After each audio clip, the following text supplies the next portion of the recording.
A very good morning to all.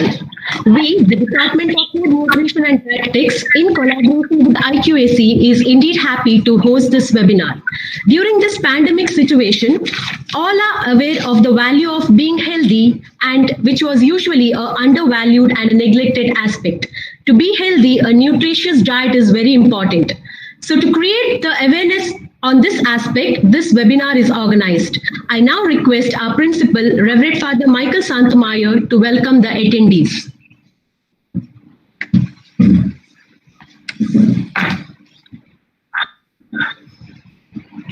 Good morning. Good morning, my dear attendees, as well as the resource person. This is an opportunity for us, especially to know about what food we take is healthy or not. So we have in our college, Melagres College, the Department of Dietetics, HOD and the lecturers concerned have planned this webinar. And to give this, to enlighten us on this aspect, we have Mr. Dr. Cletus J.M. D'Souza, a renowned professor of biochemistry of Mysore University, and now also he is in Mangalore University as adjunct professor, and he has been a research person in India and abroad from these aspects. We welcome you, sir, for this webinar and wish you all the best. My dear participants, please enjoy this day. It is the time where we have a lot of questions about our fitness as well as our stamina and immunity. A good food and good diet always keep us fit and fine. Also, we can face the pandemic that is around us. I wish you all the best. May God bless you, and we wish you all the best. Enjoy this webinar.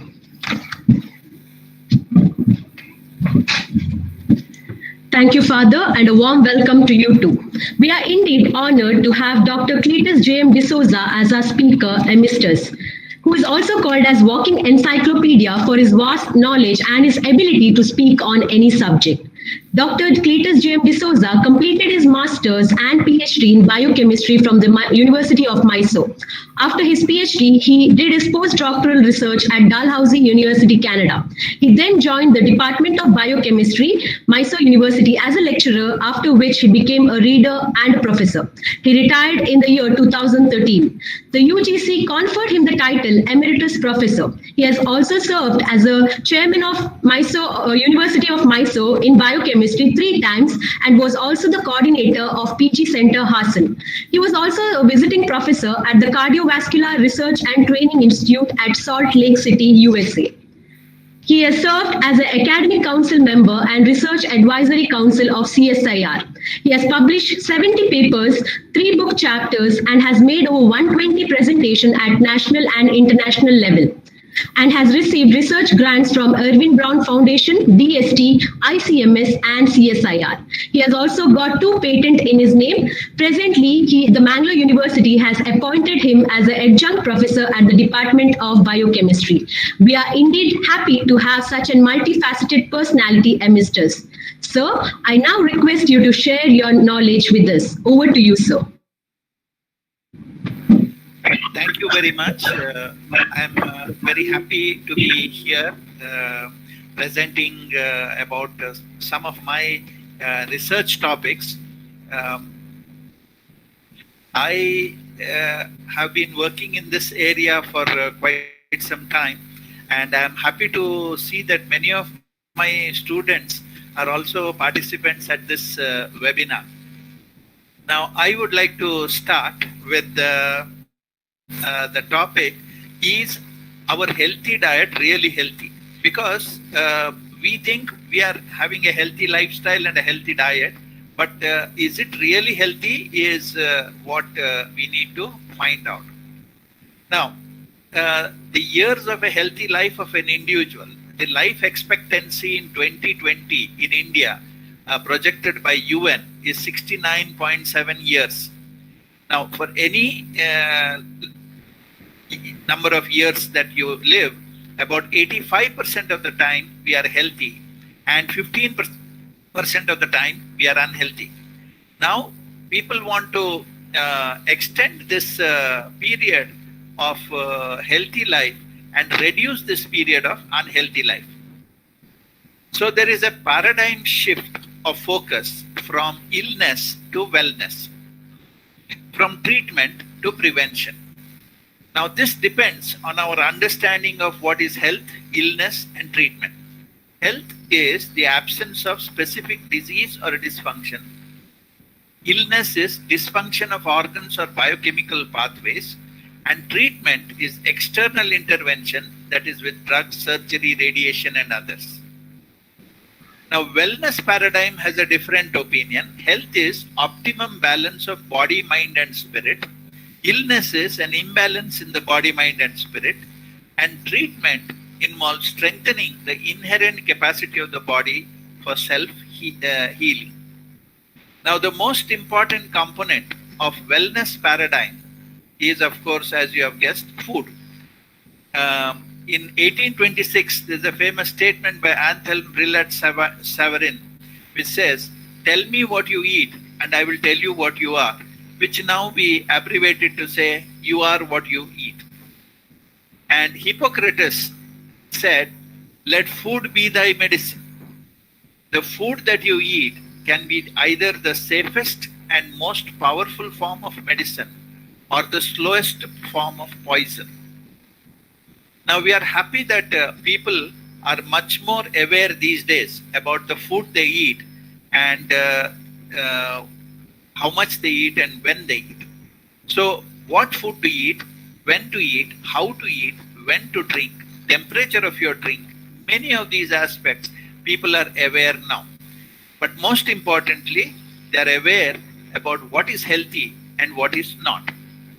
But where do they get this nutrition information? The consumers received the majority of the nutrition information from media sources, from magazines, television, books, newspapers, internet, friends and family, and sometimes from physicians. So in the public media, in the internet, we have many popular websites which tell us the best time to eat, what to eat, at what time you should be eating, which food you should be eating at what time, and how much water you should be drinking, and best time to drink water, and what is the temperature of water. Is it cold water, warm water, hot water, what is to be drunk? Everyone is an expert, and I am happy to give you my expert opinion even though I know nothing about it. The source of our knowledge is Google. Now, Dr. Google, if you search what is the best time to drink water, you will find about 2.56 billion sites. What is the best time to eat fruit? You have 458 million sites. But if you search PubMed, this is a Medline database, search engine for Medline database, which has references and abstracts in life science and biomedical science. And PubMed has more than 30 million citations dating back to almost 1966. So if you give in PubMed inquiry, best time to eat fruit, we get 2 results. Best time to drink water, you get 60 results. Now if you go through these, the relevant results are 0. So then where did all this information on the net come from? It came from dietitians, health coaches, health food manufacturers, physical fitness coaches, food bloggers, and even sometimes doctors. Now, these, what they have written is very often anecdotal evidence. Somebody got better with using this particular diet, and someone's neighbor was trying this and had good results, and so on. It could be from experience. Dietitians and doctors, when they treat, they find that certain things work for certain patients, and very rarely from scientific studies. Now, if we say a new study shows, we can get you to believe anything as long as we say a new study shows before whatever we say. So Google can be a source of misinformation. Don't believe everything you read on the internet just because there is a picture and a quote next to it. And you all fell for it, isn't it? Where was internet in the time of Abraham Lincoln? So this is what I am trying to convey to you. Now, there is a lot of misinformation and wrong concepts even in the internet. So what is healthy and what is not, if you go by that, you will run into a lot of problems. So there are a lot of questions which I would like to, or a few questions I would like to answer in this matter. And coming to the major nutrients that we have is carbohydrates, proteins, and fats. Carbohydrates and fats are called as fuel molecules. And there are many myths about this molecule, carbohydrates, proteins, and fats. In fact, there are about 1 million sites on Google which speak about what is healthy and what is not. Now, let us start with fats. Now, fats constitute a large fraction of our body. About 70% of our body is made up of fats. And it also constitutes a large part of our diet. About 30 plus or minus 15% of our diet is fat. So the most popular misconception is eating fat makes you fat. So avoid fat if you want to reduce your body weight. This is the most popular misconception. So my question is fat bad? Is the function of fat only to make you fat and unhealthy? Or does fat have any function in the body? Now, fats shape our bodies. You have studied probably about the apple personality, the pear, and so on. So this shape is given to us by the fat that we have in our distribution of fat in our body. Fat insulates our organs. Subcutaneous fat insulates our body against heat and cold and provides padding for internal organs. Our membranes, every cell has a biomembrane, is made up of lipids, and a nerve cell is rich in lipids or fats. So this is also one of the functions. Fat-soluble vitamins and hormones. We have vitamin A, D, E, and K. We have steroid hormones. We have eicosanoids. So all these are components of fats. And fat as a storage form of energy. A typical 70 kg man has energy stored as triglycerides, about 11 kg of body mass, that is 16% of body fat is triglyceride. This is sufficient to keep you going for about 3 months without even eating food. Now, energy, fat being energy-rich storage molecule, it gives about 9.2 kilocalories per gram. Hibernating animals use fat to burn up and keep warm during winter. Now, fat in the form of bile salts also acts as an emulsifier in our intestine to help digestion. It's a protective coating on our skin called sebum, which is skin wax, and ear wax protects us from ear infection. These are all functions of fats. And what else? Desert animals generate water from burning fats. So this is a simple equation where the fats in the form of triglycerides consume oxygen, produce carbon dioxide, lot of energy, and lot of water. Now, fats have acquired a bad reputation also. And fats, because they can do this, fats have got a bad reputation. Now, if you look at the obese nation, Nauru, a small island, which is number 1 with the mean body mass index of 32.5, and US is number 17 with a mean body mass index of 28.8. Now, though India has a mean body mass of 21.9, which is absolutely normal, we have extremes. We have very fat people and we have very thin people. And as we grow older, we tend to accumulate more fat. Now, Americans spend 61 billion a year on diet products to reduce their fat. They spend on diet pills, diet books, diet sodas, meal replacement products, diet foods, and diet fads designed to help them lose weight. 78% of Americans are either overweight or obese, and these percentages keep increasing. An average American woman tries 61 diets by the time she's 45 years old. So this tells you how obsessed we are about being fat. Now, a body type like this is highly undesirable, whereas something like this is priced as very highly desirable. The question is why?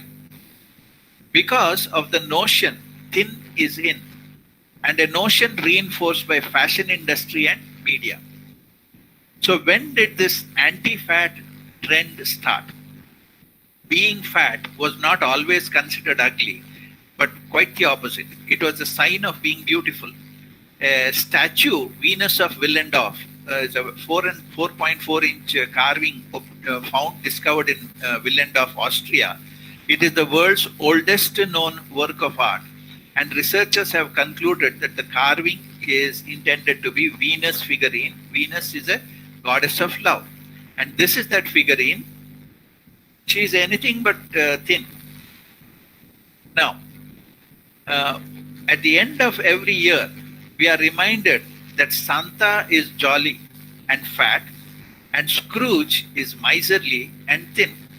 But we all want to be like Santa, jolly, but also thin like Scrooge. Now, the war against fat began long time ago. It's in 1980. There were 2 major reports identifying dietary fat as the single most important change that needs to be made in order to improve diet and health. And the reason for that message was that some of the fat was saturated. And this began the war on saturated fat, a macronutrient that affects all. We are urged to banish fat from our diet. However, this was not based on any experimental evidence in humans. This was based on studies carried out in rats. That too, they were fed fats which are much more than what humans would normally consume, even when they consume excess fat. But the proof, so-called proof in humans, was provided by Ansel Keys. Now, Ansel Keys published a 6-country study where he shows that if the percent calories from fat, if you increase, the mortality rate by heart disease also increases. But actually, Ansel Keys deceived us. It was a 22-country study, but Ansel Keys chose only 6 countries because that data from 6 countries matched his hypothesis. And Keys blamed natural fat consumption in the US, Canada, and Australia for a death due to heart diseases. This is the actual data. Now, if you look at the left panel, you find that this is the 22 countries, and there is no significant increase in the death rate due to increasing fat consumption. It is horizontal line indicating there is no correlation. But he did cherry picking. He picked up some points and plotted them and called them as showing a trend. Increasing fat causes increasing heart diseases. In the meantime, in the US, butter consumption decreased because fat was declared as bad, and heart disease increased, so did cancer. So you cannot blame saturated fat like butter consumption for increase in heart disease or cancer in the US. But what if you take all the data from all the countries, you find there are countries with very low fat consumption but very high heart diseases, and there are countries with very high fat consumption but very low heart diseases. For example, Belarus, Kazakhstan, Ukraine, Azerbaijan, these are all countries where they consume very little fat but they have very high incidence of death from heart disease. Whereas if you take Iceland, Norway, Italy, France, Ireland, and so on, they consume a lot more fat, but the death rate is lesser. And Harvard School of Public Health showed that studies conducted over 20 years, the total fat intake bore no significant relation to coronary artery disease, and 4 epidemiological studies have shown no evidence that men who eat less fat live longer and have fewer myocardial infarction. This study was published in a journal called Circulation in 2003. And a more recent study has shown, published in the Archives of Internal Medicine, that not all overweight people are necessarily at high risk for cardiovascular disease. Now, there is what is called as meta-analysis. This is an analysis of published studies, the statistical comparison of data obtained by these studies, and calculates the risk ratio. A risk ratio of 1 means the outcome is neither positive nor negative. Now, if you take saturated fat and mortality in the meta-analysis, you find that all the studies are centered around 1, meaning to say saturated fats are neither harmful nor protective. Here is a study which shows harmful, but here is a study which says it is protective. So overall, there is no effect of saturated fats on mortality. So the greatest tragedy of science has been the slaying of a beautiful hypothesis by an ugly fact, and this is the case of saturated fats. But the question is still, why were saturated fats thought to be bad? Saturated fats are found to increase low-density lipoprotein cholesterol. Elevated LDL is a risk factor for heart disease. So the popular oil of our place, the coconut oil, became bad oil overnight. This is because of a statement made by Nobel laureates Michael Brown and Joseph Goldstein in 1984. They said the more LDL there is in the blood, the more rapidly atherosclerosis develops. Now, what is LDL, or low density lipoprotein? This is a lipoprotein particle. It is made up of lipids and a protein. Now, if you take oil and water, they will not mix. But in this lipoprotein, we have to transport the oily lipids in a water-soluble fashion. So, if you look at the blood plasma, it does not have 2 layers. It is just clear layer, which means the LDL has solubilized the lipids. Now, if you look at the size and density, we have high density lipoprotein, which has got very high density and very small volume. Then comes low density lipoprotein, which has slightly larger size and lower density. And so on, we have very low density lipoprotein, which is much larger and also has lower density. And then we have chylomicrons, which are the transport form of lipids. Now, an LDL particle, if you look at, has 700 molecules of phospholipids, 600 molecules of cholesterol, 1,600 molecules of cholesterol ester, and 185 molecules of triglycerides, and 1 molecule of ApoB. This protein molecule binds them all together so that they can remain soluble in water. Now, what was interesting was, in a study of 136,905 patients hospitalized with heart disease, more than 75% at normal LDL cholesterol levels, that is below 130 milligrams per deciliter. If you go to any clinic to check your blood, they will do lipid profile, and if it is 130 LDL is 130 milligram or below, they will say you're okay, nothing to worry. but 75% of the patients with heart attack had normal or low LDL cholesterol. Are we going after a wrong target? Half a century of vigorous attack on LDL cholesterol has been of no great significance in reducing mortality due to heart diseases. So what could be the reason? The reason is all LDL is not the same. Now, in recent years, people have begun to realize that LDL particles are more important than LDL cholesterol.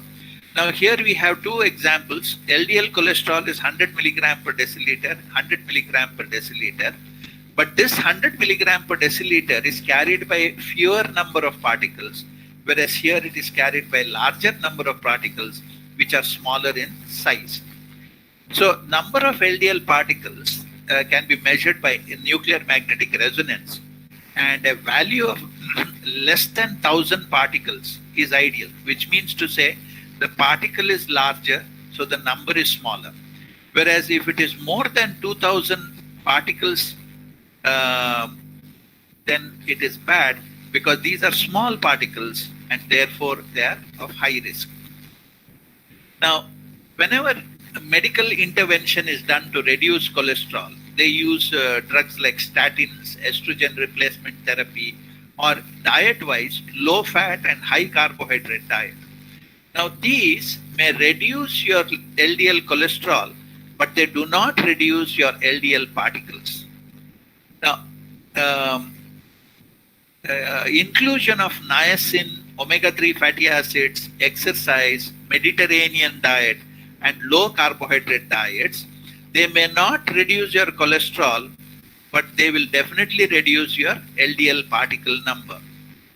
And saturated fats can lower the number of LDL particles, while low-fat diets actually increase the number of particles.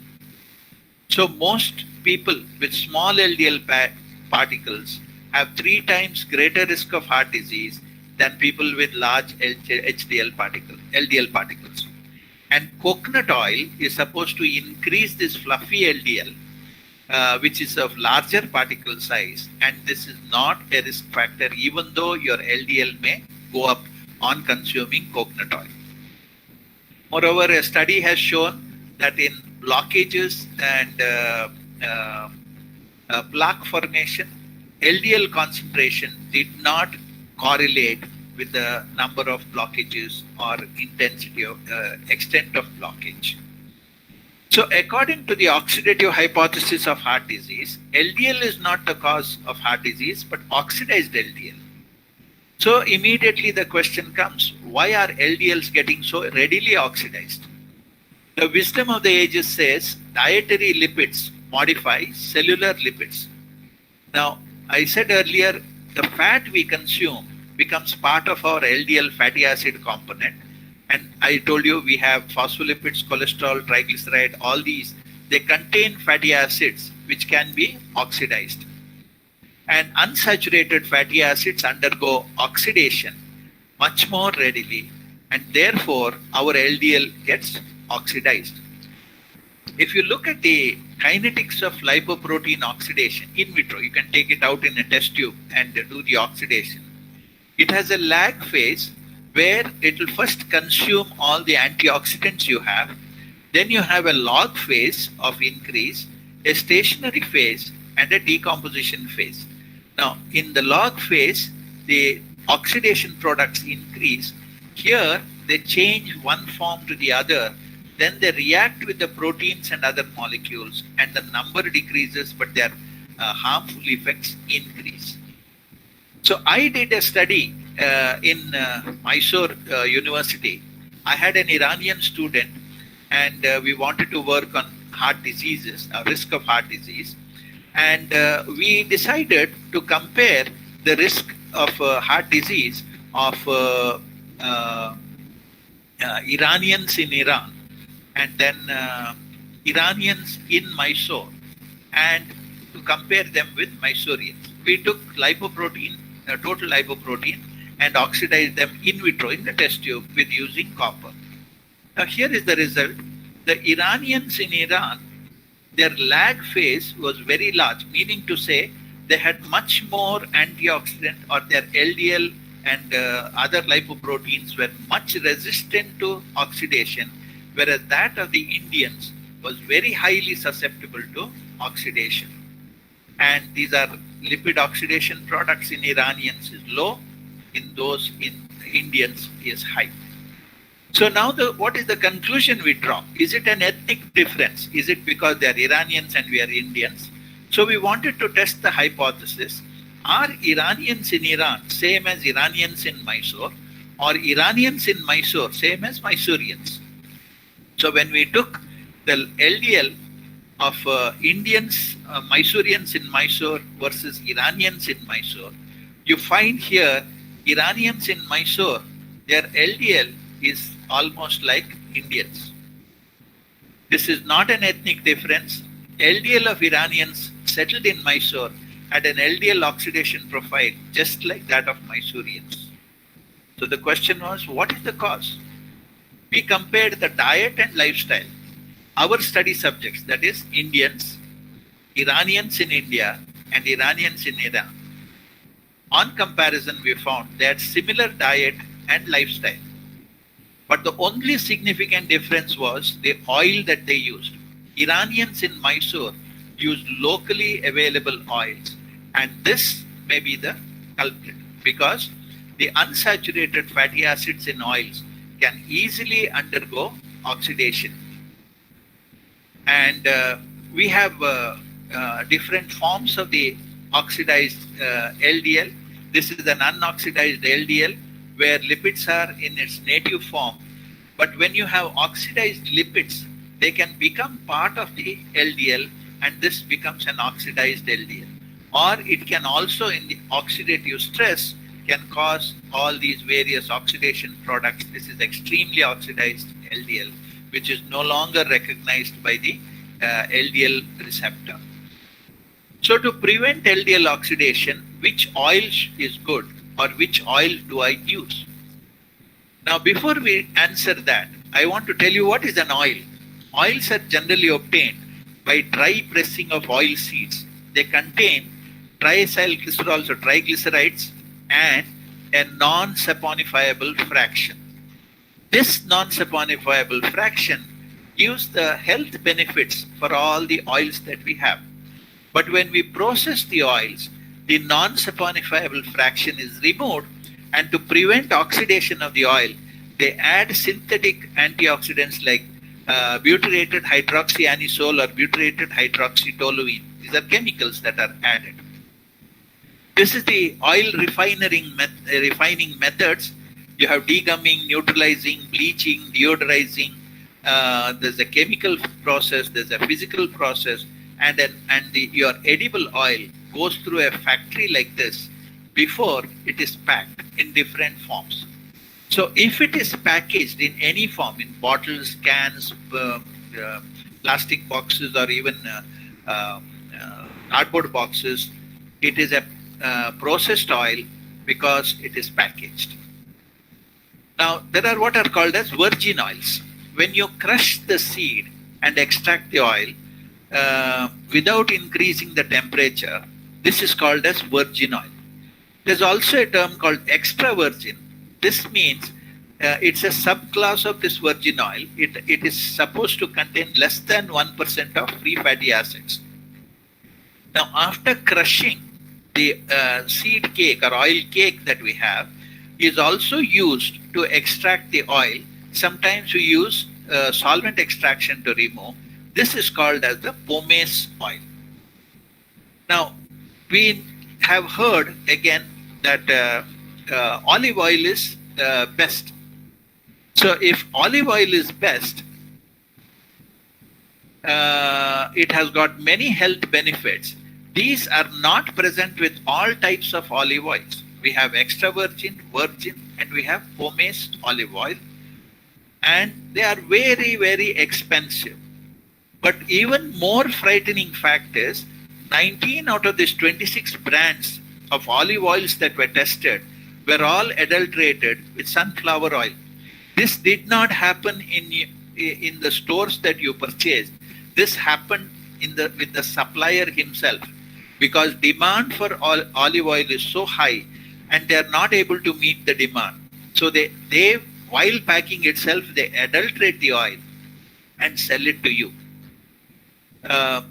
There was only one brand, Italica olive oil, which was allowed to make a claim that eating 2 tablespoons of olive oil daily may reduce risk of coronary heart diseases, because they carried out a clinical study where they showed that the virgin olive oil which they used, they compared it with the Mediterranean diet. So Mediterranean diet and with extra nuts and olive oil was shown to be beneficial than the low-fat diet in reducing rates of heart attack, stroke, death from heart diseases. This is the low-fat diet, which shows almost 7% rate of death, whereas the Mediterranean diet containing olive oil, which I said 2 tablespoons, that reduces by a significant amount of deaths by heart diseases. Now, to make a health claim, you have to support it by a clinical trial. But you can fool the people with claims that are legally safe but scientifically wrong. Now, you would have seen on some of the breakfast cereals, it says now helps support your child's immunity. So this immunity is put in very big letters, but they don't say that it improves your immunity. It only says it helps support your child's immunity, because they have not carried out any study to check on your improved immunity. Here you have lower your cholesterol 4% in 6 weeks, and here they say see on the reverse for conditions. There may be conditions which are outside this eating this cereal which will reduce your cholesterol. And then we have oils which claim 0 cholesterol in our vegetable oil. And you would be happy, oh, it has got 0 cholesterol. I would be surprised if it has cholesterol, because cholesterol is an animal fat. Plants don't make cholesterol.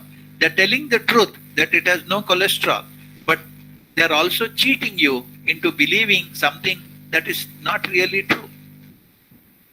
So then which oil should I use? Extra virgin oil is too expensive. Oils with high polyunsaturated fatty acid content can get oxidized and can cause oxidized LDL. So what is my other choice?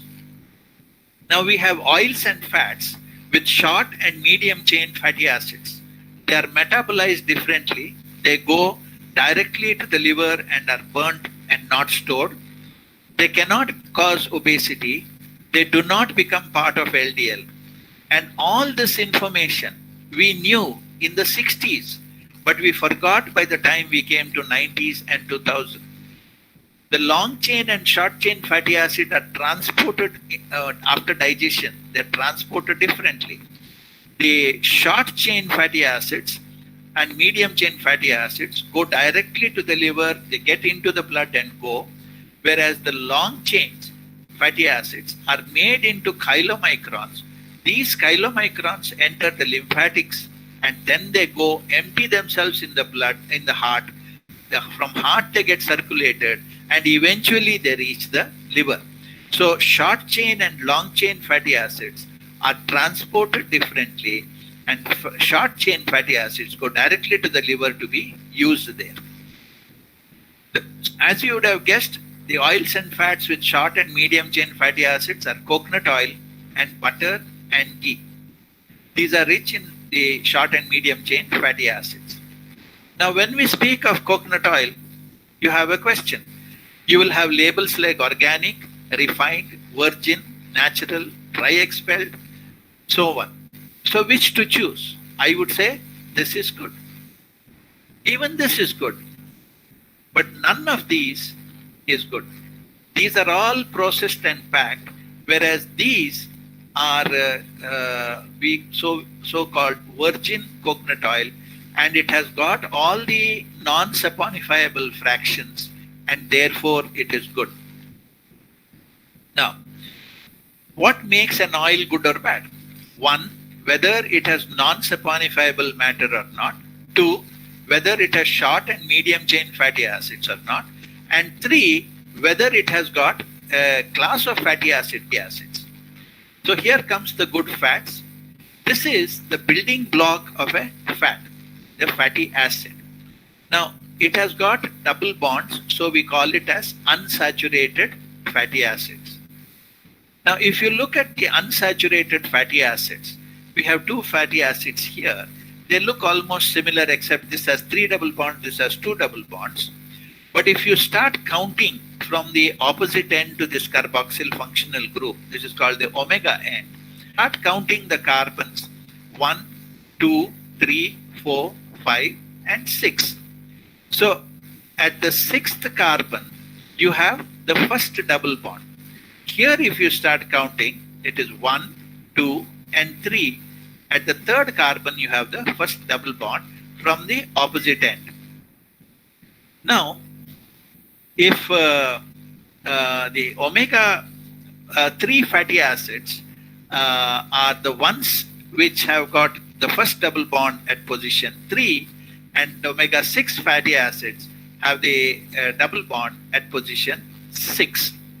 Now, the diets rich in omega 3 fatty acids result in high content of these fatty acids in membrane phospholipids, in all our cellular phospholipids. The recommended ratio is 1:1 to omega 6 to omega 3, or maximum 4:1 of omega 6 to omega 3.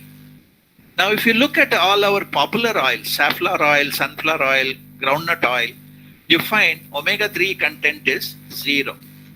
Only fish has got 100% omega 3. That too, not all fish. This is cold water fatty fish like sardines and mackerels. They have got omega 3 fatty acids. So our recommended diet is 1:4 to 1, but the typical Western diet is anywhere between 14 to 25:1. It is predominantly omega 6. A diet rich in omega 6 fatty acid shifts the physiological state to one that is pro-inflammatory. Omega 6 and omega 3 are not interconvertible in humans and also in mammals. So what is wrong with this omega 6? It produces series 2 prostanoids which are pro-inflammatory. Omega 3 produces series 3 prostanoids which are anti-inflammatory. Now, if a study was done to compare in Europe, Japan, and Greenland the percentage of death from cardiovascular disease and the omega 6 omega 3 ratio, Europe and United States, omega 6 omega 3 ratio was 50. In Japan it was 12. In Greenland it was 1. They eat a lot of fish. And mortality from cardiovascular disease, Europe and United States had 45, Japan had 12, Greenland Eskimos 7%. So with the increasing omega 3, there was a decrease in the mortality from CVD. And another study has shown, this is called multiple risk factor intervention trial, there is a decrease with increasing omega 3 in total highly unsaturated fatty acid. An anti-inflammatory diet keeps your arteries smooth and elastic and pink, whereas pro-inflammatory diet, they are crusty and yellowish. There is another popular, or I would say notorious fat about which we are having a lot of misinformation. 50% is in cell membranes, 40% is converted to bile acids, and some is converted to hormones like testosterone, estrogen, and cortisone. 93% is in use in this way, only 7% is in circulation, and as you have guessed it, it is cholesterol. Now, from literature survey, if you look in Google, you will wonder whether the sole function of cholesterol is to give us heart diseases. But it is actually yes, according to diet heart theory. The diet heart theory says bad diet leads to high blood cholesterol, which leads to atherosclerosis, which leads to coronary heart diseases. This is called as the diet heart hypothesis. And hence cholesterol became the villain. Now, The hypothesis, that diet heart hypothesis, was based on assumptions, observational data, and animal studies. And diet heart hypothesis was turned into public policy in 1977, even before it was proved to be true or false. Now, diet heart theory has dominated our understanding of heart disease, and this has given rise to our American Heart Association advisory, which says don't eat eggs, don't eat butter, don't eat red meat. As a consequence, cholesterol-lowering drugs became popular, and they became blockbuster drugs. The statins sale skyrocketed, and their sale was $14 billion US per year. This is a fantastic figure. And what is the evidence to support this? This was called multinational monitoring and of trends and determinants of cardiovascular disease.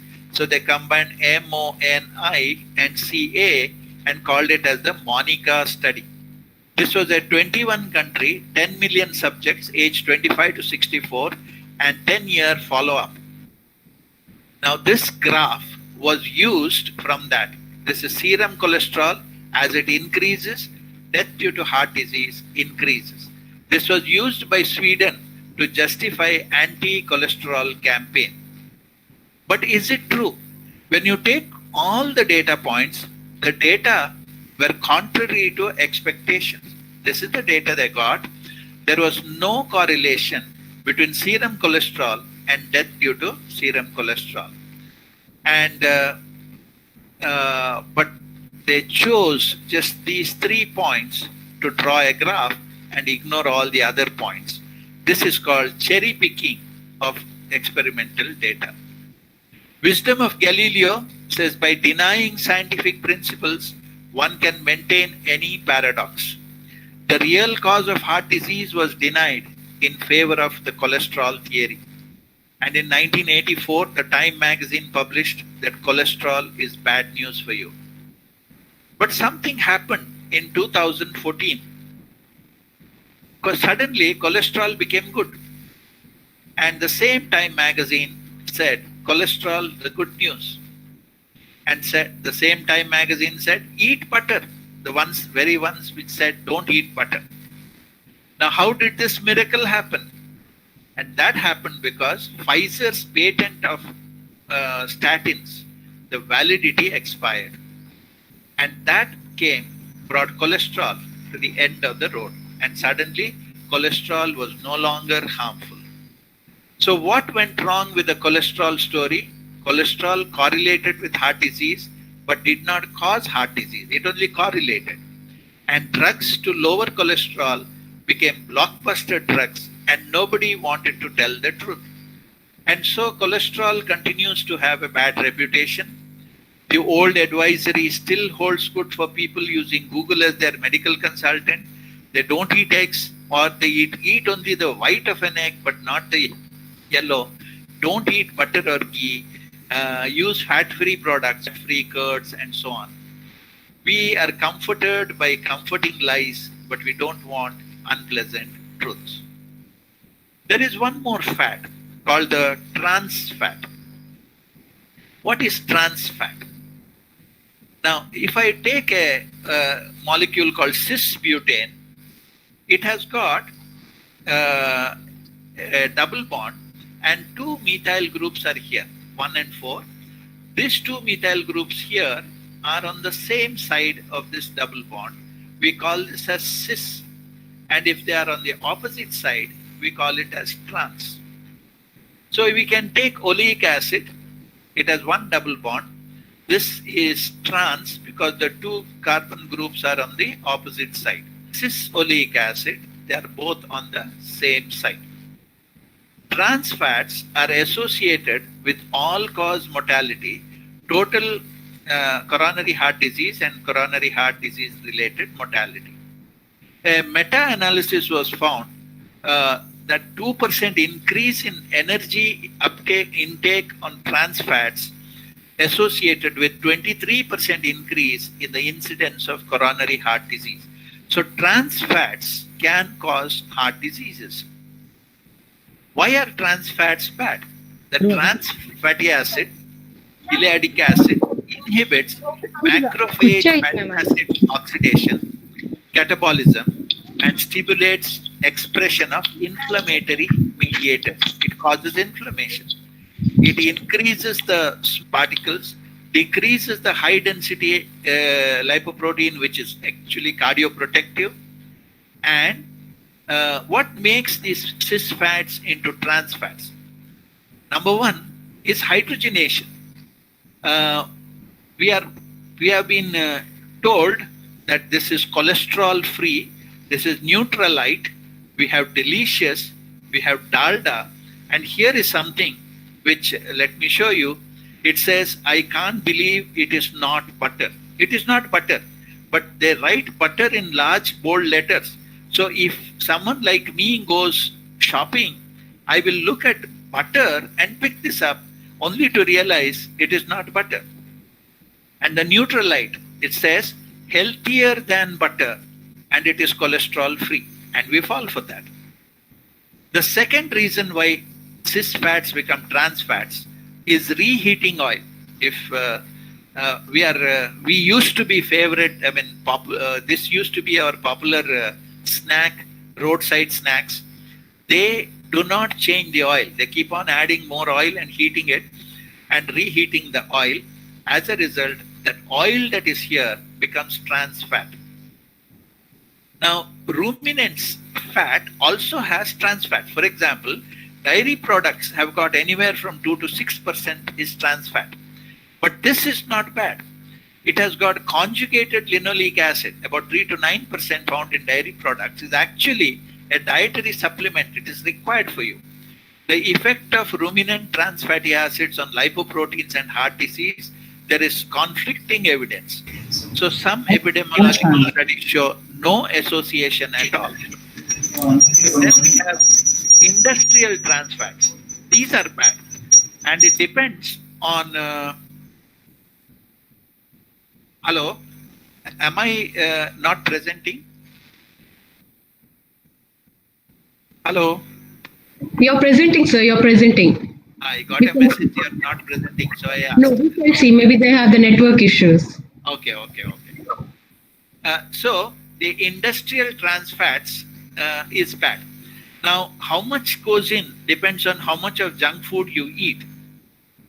A meta-analysis was carried out with industrial trans fats and ruminant trans fats, and this is the result. One, that means there is no effect. Trans fats here on the left side says trans fats are protective, on the right side says trans fats are harmful. So if you take industrial trans fats, that is from the junk food, they show that they are harmful. But the ruminant trans fats, they are either without effect or they are beneficial. So what is healthy and what is not healthy? Cholesterol has become now not bad. Therefore, eggs and butter are healthy and okay. Saturated fats are oil, and butter and ghee are okay. Processed oils, it's best to avoid even if it is coconut oil, because the good part of coconut oil is removed in the processing. And trans fats, dairy fats are good, but junk food is bad. Now, a word of caution, don't be fooled by labels like this: 100% natural, 100% organic, 100% pure, no cholesterol, 100% eco-safe, and so on. If you take pure snake venom, it is 100% natural, 100% organic, and 100% pure, and 100% lethal. So it doesn't mean all these labels are good. They're just to fool you. Another word is, all these have got an advertisement. Do not buy if there is an ad for these foods. And finally, an elephant eats only vegetables, but it is still fat. A whale swims all day, it exercises, eats only fish, and it is. So don't worry about fat, is the message of my talk. Thank you very much. Thank you, sir. Here are a few questions asked by the attendees. Why canola oil is good for health and refined oil is not good? Asked by Anita Parekh. Is good for health and refined oil is not good. Even canola oil, I wouldn't call it good. Canola oil has got about 7% of omega-3 fatty acids. So that may be the reason why it is called good. Whereas all the other processed oils, they do not have omega-3 and they have only omega-6. And this is the reason why it can be bad for health. Now, I would say coconut oil is better than all of those. And as long as you substitute for omega-3 in terms of nuts and fish, you are absolutely all right. There is one more question, sir. Is desi ghee for frying good or bad? Asked by Swati Sharma. Okay. Many years back in the 70s, CFTRI Mysore, Central Food and Technological Research Institute, had carried out a study on heating ghee. Now, if you remember traditional eating habits, they put ghee on hot rice. That means there is a heating step. And ghee is heated and poured. So frying with ghee, heated ghee, produces the cholesterol that is in the ghee, becomes a oxidized product of cholesterol, which prevents absorption of cholesterol from the gut. Moreover, ghee, being short chain and short chain fatty acids, is good for your health, it's good for your gut microbiota, and therefore it is quite safe to use ghee for frying. There is one more question.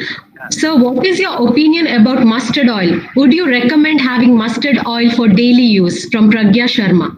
Okay. The answer to this is, if it is extracted by crushing the seeds and without processing, the moment it is sold in packets or bottles, any oil is bad, including coconut oil.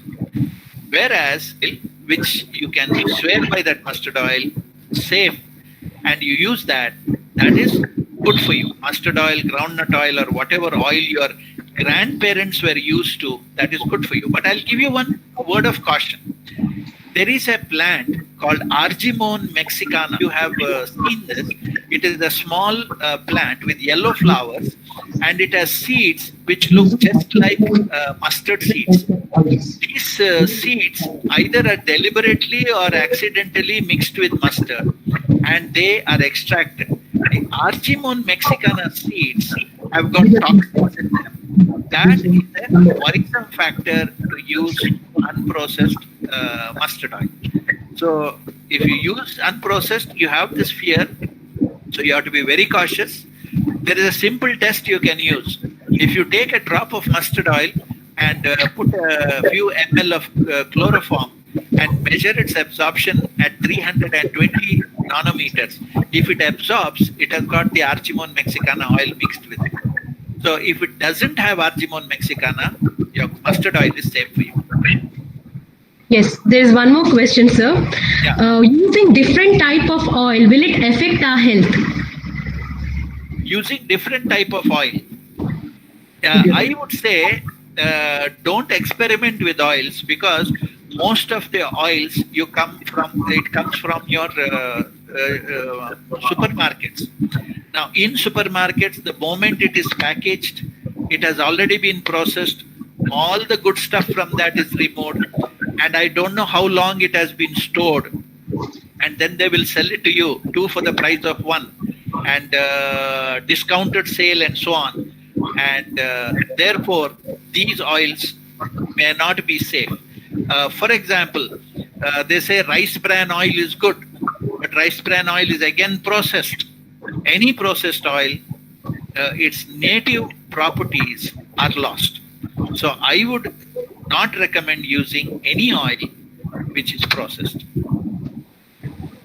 So there is one more question asked by our very own lecturer. Does coconut oil reduce cardiovascular diseases? This study has not been done. Actually, I was to be a part of this study because we had 3 groups working on cardiovascular disease, one in Kerala, myself and my colleagues in Mysore, and there was one group in Delhi. And we wanted to see the incidence of cardiovascular disease in these 3 places. In Kerala, they use coconut oil as the medium for cooking. Mysore, they use groundnut oil, and Delhi, they use all kinds of oils. Now, what we found was the incidence of cardiovascular disease is less than the national average in Kerala, but we cannot attribute it exclusively to eating coconut oil. A clinical study on consuming coconut oil, that to virgin coconut oil, has not been done.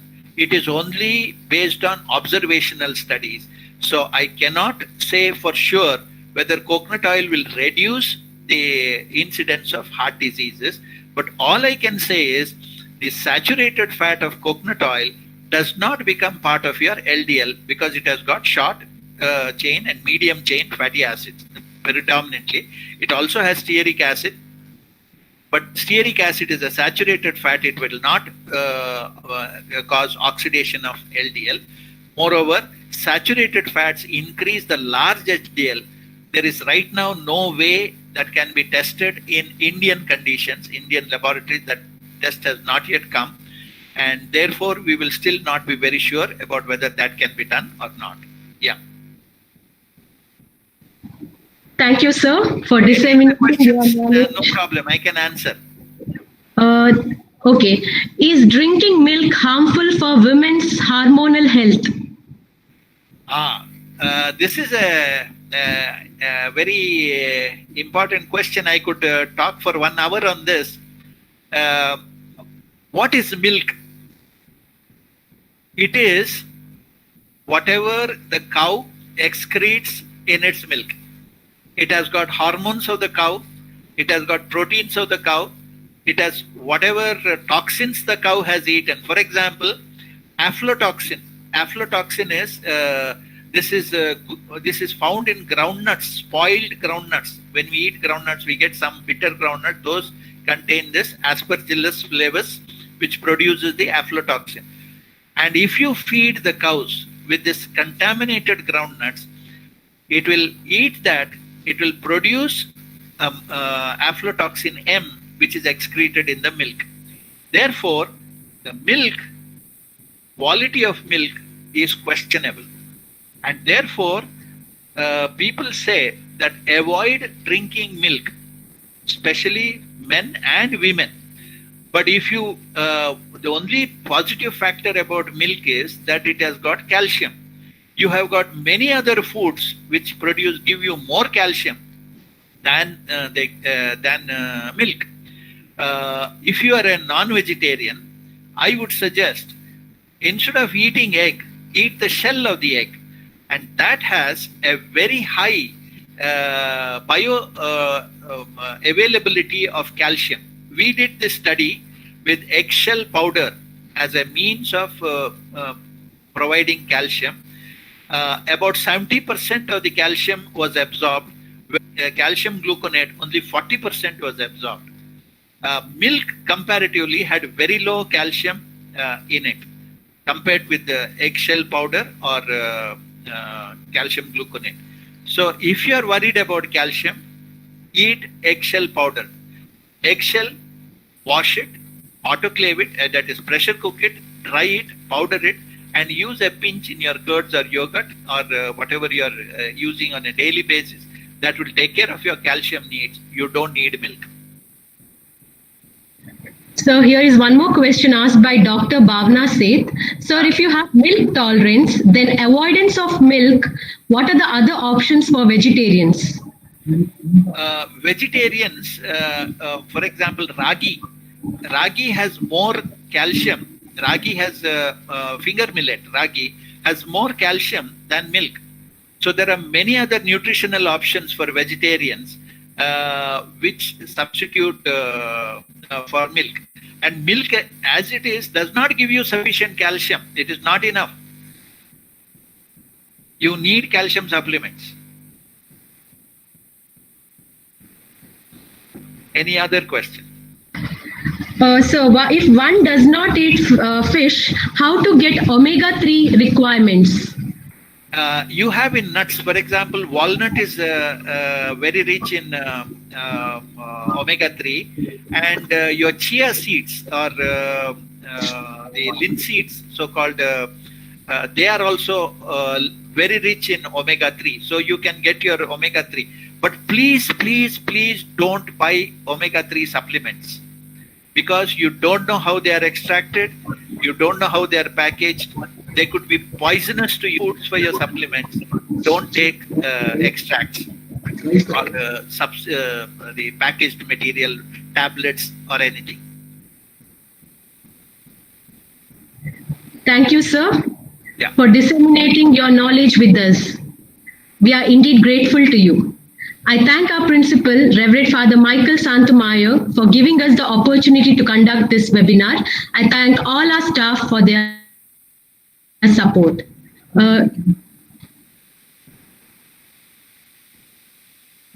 In a short while, we'll be sharing the feedback link. Please fill the feedback link within 4 hours. Once you fill the feedback link, your e-certificate will be auto-generated. Thank you. There are some suggestions that I didn't speak about rice and so many other things. Just the fats took me about an hour to, so each one of them I would have had to give a 1 week's webinar. Maybe next time we will speak on other aspects of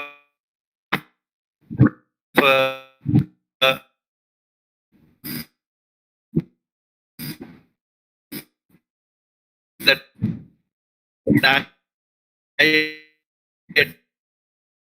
people want to build up immunity and take antioxidants. So there are so many other things which we could have spoken. So I decided to speak on these only fats, because fat has got the maximum probably fear. That is why I chose on fats. Thank you very much for giving me this opportunity to talk to in your webinar, and I'll be happy to answer questions. If you have, you can send it to me by email. Yes. I will reply their questions. Yes, sir, it will be sent. Thank you.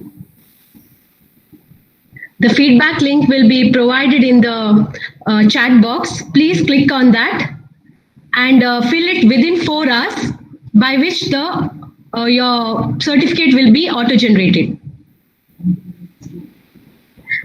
And thank you, sir, for sharing your knowledge with us. Somebody has asked my email ID. I think you can share my email ID. Yeah, sure. Yes, I'll share it, sir. Yeah.